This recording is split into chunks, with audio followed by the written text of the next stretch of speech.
আমাদের সমাজে বহু জয়ীফ মওযু একেবারে দুর্বল থেকে দুর্বলতর হাদিসের ভিত্তিতে বিভিন্ন আমল বিভিন্ন নামাজ চালু আছে, অথচ মসজিদে ঢোকার পরে যে 2 রাকাত নামাজের কথা হাদিসে আসছে এই ব্যাপারে পৃথিবীর কোনো আলেমের দ্বিমত নাই। সারা পৃথিবীর সকল মত পথের সকল উলামা একরাম একমত যে মসজিদের প্রবেশের পরে এই 2 রাকাত নামাজ পড়া সুন্নাত এবং এই 2 রাকাত নামাজের গুরুত্ব অপরিসীম। রাসূল করিম সাল্লাল্লাহু আলাইহি ওয়াসাল্লাম বিভিন্ন লোক বসে গেছেন এসে মসজিদে, তাকে আবার উঠাইয়া বলছেন নামাজ পড়ো তারপরে বসো। তাহলে মসজিদে প্রবেশের পরে বসতে হলে 2 রাকাত নামাজ পড়ে তারপরে বসা উচিত, এসেই ধাপ করে বসে যাওয়া উচিত না। অনেক লোককে দেখা যায় এসে বসে পড়েন, এরপর দাঁড়ায় তিনি নফল নামাজ পড়েন। আপনি সুন্নত পড়েন, ফরজ পড়েন, নফল পড়েন, যাই পড়েন, মসজিদে ঢোকার পরে নামাজ পড়া ছাড়া বসবেন না, এ হলো মূল কথা। এখন প্রশ্ন হলো, একামতের বাকি আছে মাত্র 1 মিনিট, আধা মিনিট বা কয়েক সেকেন্ড, এই মুহূর্তে আমরা মসজিদে ঢোকার পরের যে নামাজ দুখুলুল মসজিদ বা তাহিয়াতুল মসজিদ, সেই নামাজ সে সালাত আমরা পড়বো কিনা? এই প্রশ্ন উত্তর হলো না। যদি একামতের সময় খুব নিকটবর্তী হয়, মাত্র 1 মিনিট আছে বা তারও কম বেশ আছে, তাহলে এমত অবস্থায় আমি দুখুল মসজিদ না পড়ে দাঁড়িয়ে থাকব, দাঁড়িয়ে থেকে অপেক্ষা করব কখন একামত শুরু হয়, তখন আমি জামাতে শামিল হব। কেন দাঁড়িয়ে থাকব? এর কারণ হলো, আমি যদি সালাত শুরু করি তাহলে সেক্ষেত্রে নিশ্চিত আমার একামতের সময় একামতের পরে যে তাকবীরে তাহরিমা হবে সেই তাকবীরে তাহরিমা মিস হবে।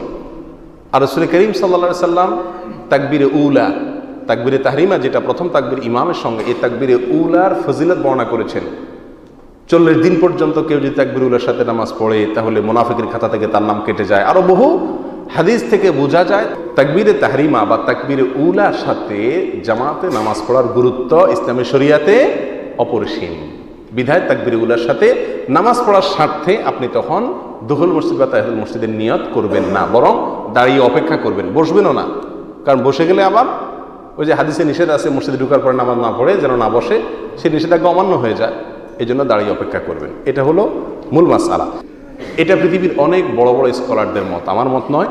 তাদের ভিতরে একজন হলেন শেখ মোহাম্মদ বিন সালেহ আল মুনাজ্জিদ হাফিজাহুল্লাহ, বিশ্ববিখ্যাত ইসলামিক প্রশ্নোত্তর ওয়েবসাইট ইসলামিক কিউ এর প্রতিষ্ঠাতা।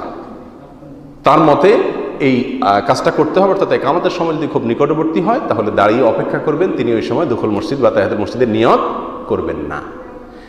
যদি তার মনে হয় যে যে সময় আছে তাতে আমি 2 রাকাত নামাজ পড়ে তাকবীর উলা পাবো, তাহলে ঠিক আছে, তিনি দুখুল মসজিদ পড়ে তারপরে তাকবীর উলা বা জামাতে যোগ দিবেন। এমত অবস্থায় তিনি অযথা দাঁড়িয়ে সময় নষ্ট করবেন না। আর যদি তার আশঙ্কা হয় যে আমি নিয়ত করলে শুরু করলে তাহিয়াতুল মসজিদ বা দুখুল মসজিদ, তাহলে আমার জামাতের তাকবীরে উলা বা তাকবীরে ইহরাম যেটা প্রথম তাকবীর ইমামের সঙ্গে, সেটা হয়তো মিস হয়ে যেতে পারে, ইমাম তাকবীর বাঁধার পরে যায় হয়তো আমি যোগ দিতে হতে পারে, এরকম যদি হয় তাহলে অপেক্ষা করবেন। তিনি তাকবীরে উলা পাওয়ার আশায় আপনার দুখুল মসজিদের নিয়ত করবেন না। এবং একই মত ইমাম গাজালি রাহিমাহুল্লাহর, যেটা আল্লামা শওকানি তার নাইলুল আওতার কিতাবের ভিতরে আল্লামা গাজালি রাহিমাহুল্লাহর মত হিসেবে এটা উল্লেখ করেছেন এবং বলেছেন, আল আফদাল খুরুজুহু মিনান নাফিলাতি ইযা আদ্দাহু ইতমামুহা ইলা ফাওয়াতি ফাদিলাতি তাকবীরাতুল ইহরাম। যদি দুখুল মসজিদ পড়তে গেলে তাকবীরে ইহরাম ছুটে যাবে এটা আশঙ্কা হয়, তাহলে দুখুল মসজিদ না পড়ে দাঁড়িয়ে থাকবেন তাকবীরে ইহরাম বা প্রথম তাকবীরে উলা এটা পাওয়া আশায়। এবং একই মত পৃথিবীর আরও অনেক বড় বড় স্কলারদের, তাদের ভিতর থেকে ইমাম নববী রাহিমাহুল্লাহ তিনিও আছেন।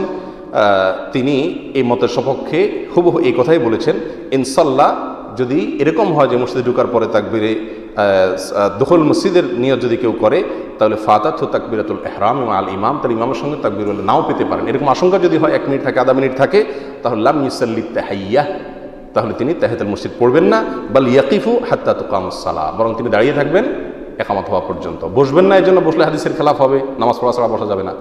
আর নিয়ত করবেন না এই জন্য যে তাকবীরে তাহরিমা যাতে ফৌত না হয়ে যায়। এটাই ইমাম নববী রাহিমাহুল্লাহর কথা। এই মত উল্লেখ করে তিনি শেষে বলেছেন, হাকাদা ফাসসালাহুল মুহাক্কিকুন, এটা হলো মুহাক্কিক উলামা ইকরামের মত। তাহলে খোলাসা এবং সামারি কথা হলো, মসজিদে প্রবেশের পরে যদি মনে হয় যে যে সময় আছে তাতে আমি 2 রাকাত নামাজ পড়ে একামতের পরে ইমামের সঙ্গে একেবারে প্রথম তাকবীরে যোগ দিতে পারবো, তাহলে আমি পড়ব। আর যদি মনে হয় যে না, আমার নামাজে থাকতে থাকতেই তাকবীর শুরু হয়ে যাবে, তাকবীরে তাহরিমা বা তাকবীরে উলা আমার ফৌত হয়ে যাবে, তাহলে সেক্ষেত্রে আমি তাহিয়াতুল মসজিদের নিয়ত করব না, বরং দাঁড়িয়ে থাকবো। এটাই হলো বড় বড় স্কলারদের মত।